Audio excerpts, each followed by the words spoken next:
Bayangkan, di tengah keheningan malam yang pekat, di sebuah aula pabrik yang luasnya hampir 1 hektar, tiba-tiba terdengar suara tak tak tak tak. Ratusan mesin jahit tua yang sudah berkarat tiba-tiba berderu serentak tanpa ada satupun tangan manusia yang menyentuhnya.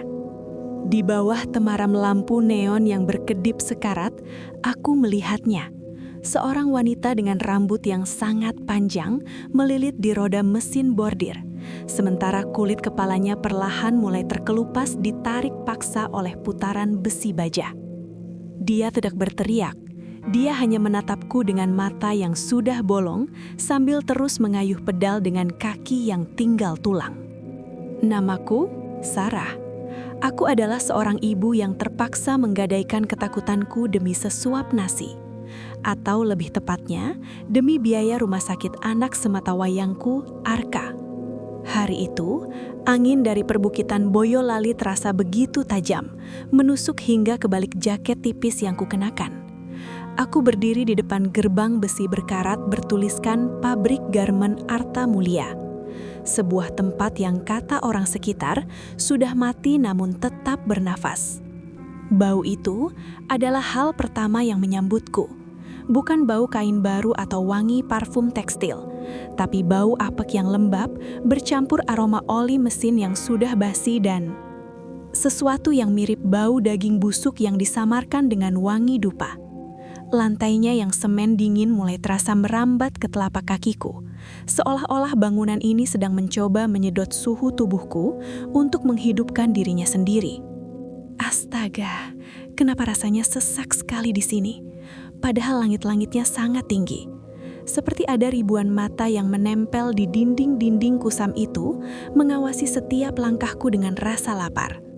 Langkahku terhenti di depan ruang produksi 1. Pintu kayunya yang besar tampak sedikit terbuka. Dari celah itu aku melihat debu-debu kain berterbangan di udara seperti partikel kulit mati. Dan di sudut ruangan, di bawah bayangan meja potong, aku melihat sesosok bayangan hitam yang sedang membungkuk.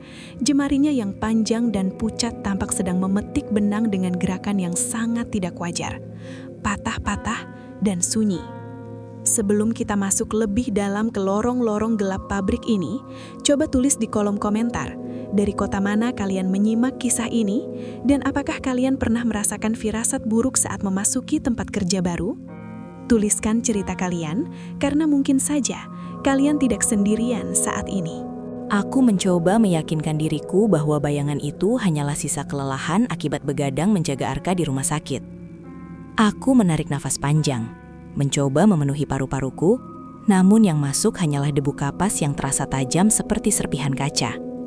Aku pun melangkah menuju meja kerjaku sebagai supervisor, meja kayu jati tua yang terletak tepat di tengah barisan mesin bordir raksasa. Di atas meja itu ada sebuah mesin jahit tipe high-speed kuno yang tampak berbeda dari yang lain. Warnanya hitam pekat, dengan cat yang sudah mengelupas. Saat aku duduk, tanganku tanpa sengaja menyentuh badan mesin itu. Dingin yang sangat tidak wajar. Seolah-olah aku baru saja menyentuh balok es yang diambil dari liang lahat. Kenapa ada gumpalan ini di skoci mesin? Ini bukan benang. Ini rambut. Panjang, hitam, dan terasa lengket saat kutarik. Semakin kutarik keluar, helai-helai itu seolah tidak ada habisnya. Dan bau anyir darah mulai menyeruak keluar dari dalam mesin jahit ini. Tuhan, apa yang terjadi di sini? Tiba-tiba, klak, lampu di atasku padam. Hanya lampuku. Di dalam kegelapan yang mendadak itu, aku mendengar suara bisikan halus, tepat di lubang telingaku. Suara seorang wanita yang sedang merintih sedih, namun diselingi suara tawa yang cekat. Lembur, jangan pulang. Selesaikan jahitannya. Atau kepalamu yang kujahit. Aku tersentak berdiri. Kursiku terjungkal ke belakang. Aku menoleh ke kiri dan ke kanan. Namun ruangan itu kosong. Hanya ada barisan mesin jahit yang diam membisu dalam kegelapan. Tapi kemudian, aku melihatnya. Di ujung lorong, sebuah manekin plastik tanpa kepala mulai bergerak sendiri. Bergeser perlahan di atas lantai semen yang kasar. Srek, srek, srek. Menuju ke arahku, Manekin itu mengenakan seragam buruh yang sudah kumal dan penuh noda kecoklatan yang kering. Di bagian dadanya, tertempel papan nama yang tintanya sudah memudar, namun masih bisa kubaca dengan jelas. S, U, M, I, R, A, H. Aku ingin lari, tapi kakiku terasa seberat timah. Aku terpaku melihat ujung jemari manekin itu, yang kini berubah menjadi jarum-jarum panjang yang berkilau di kegelapan. Malam itu, aku menyadari satu hal. Di pabrik ini, aturan pertamanya bukan tentang target produksi. Aturan pertamanya adalah, jangan pernah menoleh jika mendengar suara tangis di balik tumpukan kain. Karena jika kau menoleh, kau bukan lagi sekadar pekerja. Kau adalah target berikutnya. Malam kedua. Hujan turun begitu deras di luar, menghantam atap seng pabrik dengan suara yang memekakkan telinga, seperti ribuan kerikil yang dilemparkan oleh tangan tak terlihat. Aku terduduk di ruang arsip yang sempit, sebuah ruangan di pojok paling belakang yang baunya seperti kertas basah dan kematian. Di depanku, sebuah lemari besi tua yang sudah berkarat terbuka paksa. Tanganku gemetar saat jemariku menyentuh sebuah buku besar bersampul kulit kusam. Buku log produksi 1978, tertulis di sana dengan tinta emas yang sudah pudar. Aku membukanya perlahan, lembar demi lembar dipenuhi dengan catatan target harian yang tidak masuk akal. Namun, di halaman tengah, tulisan tangan itu berubah menjadi cakar ayam yang penuh keputusasaan. 12 September 1978. Sumirah kembali pingsan di depan mesinnya. Bos tidak peduli. Dia bilang mesin tidak boleh berhenti sedetik pun. Darah dari jari-jari Sumirah yang tertusuk jarum sudah mengotori kain sutra putih pesanan kolektor itu. Tapi bos menyuruh kami mencucinya dengan air kembang, bukan dengan air biasa. Katanya, mesin ini sudah haus. Aku membalik halaman berikutnya, dan jantungku seakan berhenti berdetak. Ada noda kecoklatan besar yang mengering di seluruh permukaan kertas. Darah. Di sana tertulis, Sabtu berdarah. Pintu dikunci dari luar. Api dari ruang mesin menjalar begitu cepat. Aku mendengar jeritan Sumirah. Rambutnya terjepit roda gigi yang terus berputar saat ia mencoba lari. Kami semua terbakar. Kami semua dijadikan tumbal agar bisnis ini tidak pernah bangkrut. Tiba-tiba, suhu di ruang arsip itu turun drastis. Napasku berubah menjadi uap putih di udara. Aku mendengar suara mesin tik tua di sudut ruangan. Cetak, cetak, cetak. Padahal tidak ada siapa-siapa di sana.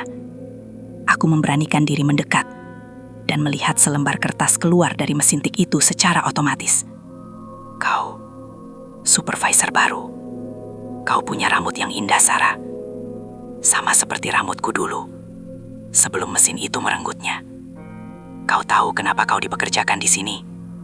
Karena pemilik tempat ini butuh tumbal yang memiliki kasih sayang seorang ibu untuk menyuapi mesin-mesin yang kelaparan ini. Aku menjerit dan melempar buku log itu.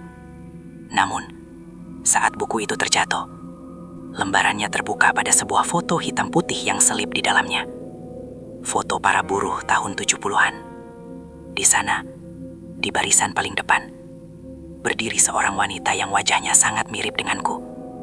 Dan di lehernya, melingkar sebuah kalung perak yang persis dengan milik ibuku yang sudah almarhum. Tanganku bergetar hebat memegang foto itu.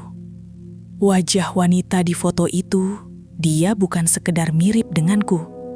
Dia adalah ibu. Ibu yang selama ini kukira meninggal karena sakit di desa, ternyata adalah bagian dari sejarah berdarah pabrik ini. Kalung perak itu, kalung yang kini melingkar di leher Arka sebagai jimat pelindung, ternyata adalah tanda, sebuah tanda pengenal bagi para tumbal. Jadi selama ini, biaya rumah sakit yang diberikan perusahaan secara cuma-cuma, tunjangan jabatan supervisor yang begitu besar, itu bukan bantuan. Itu adalah uang duka yang dibayarkan di muka. Mereka sedang membeli nyawaku, dan mungkin nyawa Arka. Ya Tuhan, apa yang sudah kulakukan? Tiba-tiba, Ponselku di atas meja berdering. Nama perawat rumah sakit muncul di layar. Aku mengangkatnya dengan perasaan tidak enak yang menyayat dada. Namun, suara di seberang sana bukan suara manusia. Itu adalah suara deru mesin jahit yang sangat kencang. Disusul suara tangisan Arka yang menjerit kesakitan. Anakmu sedang dijahit, Sarah. Benang merahnya sudah masuk ke dalam pembuluh darahnya. Setiap inci kain yang kau selesaikan malam ini adalah setiap detik nyawa yang kupinjamkan padanya. Jika kau berhenti, jantungnya pun akan berhenti. Cukup. Lepaskan anakku. Apa maumu? Ambil aku. Jangan Arka. Dia tidak tahu apa-apa tentang dosa masa lalu tempat ini. Ambil saja aku, iblis. Aku berlari keluar dari ruang arsip, menerjang kegelapan lorong pabrik. Namun, langkahku terhenti di ruang produksi utama. Di sana, ratusan manekin yang tadinya diam, kini berdiri mengelilingi meja jahitku. Mereka semua memegang jarum panjang, dan di atas mejaku terlihat sepotong kain putih yang perlahan berubah menjadi merah. Darah mulai merembes dari sela-sela mesin jahit. Aku jatuh terduduk di lantai semen yang dingin. Rasa bersalah ini lebih menyakitkan daripada teror manapun.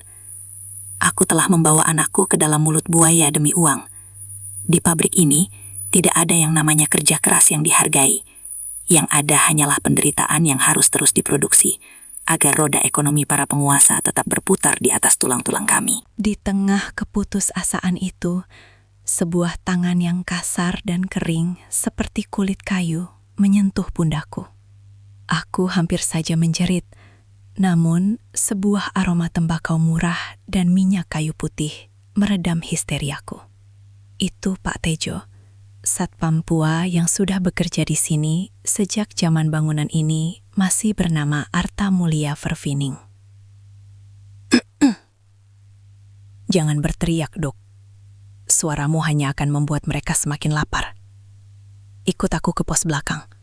Di sana, bau dupa tidak akan bisa mengejarmu untuk sementara waktu. Kami duduk di sebuah ruangan sempit yang penuh dengan pajangan keris dan botol-botol kecil berisi cairan keruh. Pak Tejo menyulut sebatang rokok kelobot. Asapnya mengepul, membentuk pola-pola aneh di udara. Matanya yang sudah katarak menatapku dengan tatapan yang sangat dalam, seolah dia bisa melihat benang merah yang melilit leherku. Pabrik ini berdiri di atas tanah yang dikunci, Sarah. Pemiliknya bukan mencari untung dari baju-baju yang kalian jahit, tapi dari nyawa yang terselip di setiap jahitannya.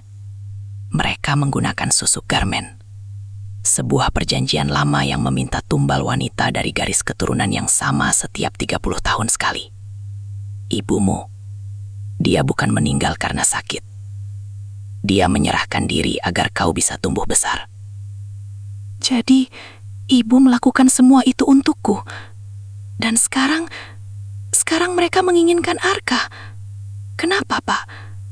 Kenapa harus anak kecil yang tidak berdosa?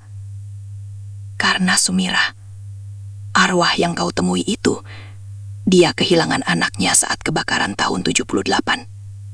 Dia mencari pengganti. Dia ingin seorang anak untuk menemaninya menenun di keabadian. Hanya ada satu cara untuk menghentikan nyanduk. Kau harus menghancurkan jantung mesin di ruang bordir utama sebelum fajar menyingsing. Tapi ingat, mesin itu tidak akan membiarkanmu mendekat tanpa bayaran darah. Pak Tejo menyerahkan sebuah paku tua yang sudah karatan dan dibalut kain kafan putih. Tusukan ini ke poros roda mesin nomor 13. Itu adalah tempat di mana rambut Sumirah pertama kali terjerat. Jika kau berhasil, kutukan itu putus. Jika kau gagal, kau akan melihat dirimu sendiri menjadi manekin di sana. Selamanya.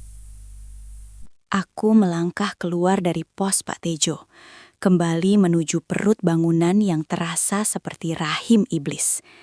Paku karatan di genggamanku terasa panas, seolah-olah besi tua itu memiliki denyut jantungnya sendiri. Langit-langit pabrik yang tinggi kini tak lagi sunyi. Terdengar suara klik, klik, klik Dari ribuan jarum jahit yang bergerak naik turun secara serempak, meski tak ada benang yang terpasang. Lantai semen ini kenapa terasa lembab? Ini bukan air. Ini minyak mesin yang berwarna hitam pekat, mengalir dari bawah meja-meja jahit, mengepung langkahku. Baunya amis, seperti darah yang sudah lama mengendap di dalam tangki besi. Mereka tahu aku datang. Mereka tahu aku membawa ancaman. Setiap kali aku melewati mesin jahit, bayangan hitam melintas cepat di sudut mataku. Suara tawa anak kecil terdengar sayu-sayu di kejauhan, memanggil namaku. Ibu, ibu, sini, dingin. Itu suara Arka. Aku tahu itu tipuan, tapi hatiku rasanya seperti disayat sembilu. Aku harus kuat. Jika aku hancur sekarang, Arka tidak akan pernah bangun dari tidurnya di rumah sakit. Tiba-tiba, tumpukan kain di sisi kiriku longsor. Ratusan gulungan kain kafan putih menggelinding, menutupi jalan keluar. Dari balik gulungan itu, muncul sosok-sosok tanpa wajah yang terbungkus kain perca. Mereka adalah sisa-sisa buruh yang terjebak dalam kebakaran tahun 78. Mereka bergerak menyeret kaki, tangan-tangan mereka yang hangus terjulur padaku, mencoba meraih paku keramat yang kupegang.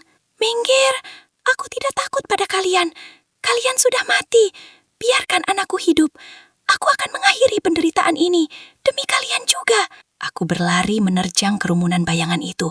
Rasanya seperti menembus kabut yang sangat dingin dan busuk. Hingga akhirnya aku sampai di depan mesin nomor 13. Mesin itu berdiri tegak di tengah ruangan. Ukurannya 2 kali lebih besar dari mesin lainnya. Roda giginya berputar pelan, mengeluarkan suara geraman seperti binatang buas yang sedang kelaparan. Di poros utamanya masih ada sisa-sisa rambut manusia yang melilit, mengeras bersama oli dan darah kering. Sosok gaib, Sumira. Kau pikir besi tua ini bisa kau hentikan dengan paku kecil itu, Sarah? Mesin ini tidak bergerak karena listrik. Ia bergerak karena sumpah yang diikat dengan nyawa ibumu. Mendekatlah, biarkan aku menjahit mulutmu agar kau tidak perlu lagi berteriak minta tolong. Mesin nomor 13 menderu dengan kekuatan penuh. Jarum-jarum baja di atasnya bergerak naik turun dengan kecepatan gila, seolah sedang menjahit udara itu sendiri. Roda-roda giginya berputar semakin cepat, mengeluarkan suara nging yang memekakan telinga, seperti tangisan ribuan arwah yang terperangkap di dalamnya.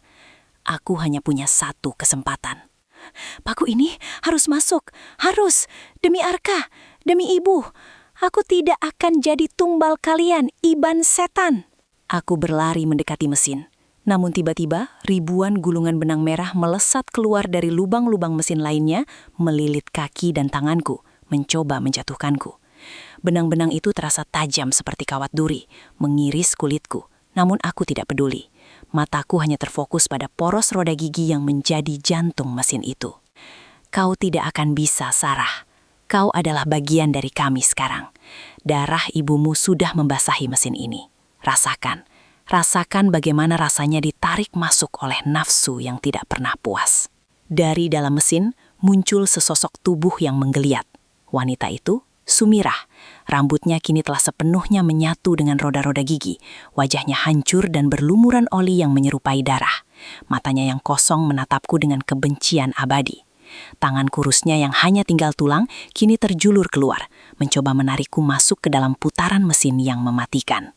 "Tidak, Ak, lepaskan aku. Aku tidak akan mati di sini. Arka menungguku." Aku merasakan kuku-kuku Sumirah menggaruk lenganku, merobek kulitku hingga darah segar menetes. Namun, dengan sisa tenaga terakhirku, aku melompat. Aku mengerahkan seluruh kekuatanku, menancapkan paku karatan itu tepat ke tengah poros roda gigi mesin nomor 13. Duar! Suara ledakan mengguncang seluruh pabrik. Mesin nomor 13 berhenti berputar seketika. Ratusan gulungan benang merah yang melilitku putus, jatuh ke lantai. Sosok Sumirah menjerit dengan suara yang tidak manusiawi. Tubuhnya perlahan kembali tertarik masuk ke dalam mesin, melebur menjadi oli dan karat. Namun, itu belum berakhir. Dari seluruh mesin jahit lain di pabrik, ratusan jarum tajam melesat keluar, terbang seperti peluru ke arahku. Aku hanya bisa menutup mata, menunggu rasa sakit yang tak terhindarkan. Hening. Suara deru mesin yang tadinya memekakan telinga mendadak lenyap, berganti dengan suara rintik hujan yang menghantam atap seng dengan lembut. Aku membuka mataku perlahan. Seluruh mesin jahit di ruangan itu diam membisu. Jarum-jarum yang tadi melesat ke arahku, semuanya terjatuh, hanya beberapa sentimeter di depanku. Aku selamat. Setidaknya, itulah yang kupikirkan saat itu. Aku tertatih keluar dari pabrik Arta Mulia yang kini terasa seperti kuburan massal yang megah. Pak Tejo sudah tidak ada di posnya, hanya tertinggal sisa abu rokok lobot yang masih mengepul tipis. Aku segera memacu motorku menuju rumah sakit, air mata kebahagiaan membasahi pipiku. Arka, ibu pulang sayang, ibu sudah mengakhiri semuanya, bisikku dalam hati. Sampai di bangsal anak, aku melihat dokter dan perawat tersenyum padaku. Arka sudah bangun. Wajahnya yang pucat kini mulai merona. Dia duduk di atas tempat tidurnya, sedang asyik bermain dengan sebuah boneka kain kecil yang baru. Aku memeluknya erat, mencium keningnya berkali-kali, menghirup aroma tubuhnya yang sangat kurindukan. Arka, sayang, lihat ibu. Kamu sudah sembuh, nak. Kita tidak perlu kembali ke tempat itu lagi. Ibu janji, kita akan mulai hidup baru. Tapi, dari mana kamu dapat boneka kain ini, sayang? Bagus sekali jahitannya. Arka menatapku dengan mata bulatnya yang polos, lalu menunjuk ke arah jendela yang terbuka. Di sana, di balik tirai yang tertiup angin, aku melihat sekelebat bayangan wanita berambut panjang yang sedang melambaikan tangan padaku. Arka kemudian berbisik. Suaranya terdengar sangat tenang, namun sanggup membekukan seluruh darah di tubuhku. Aku terperanjat.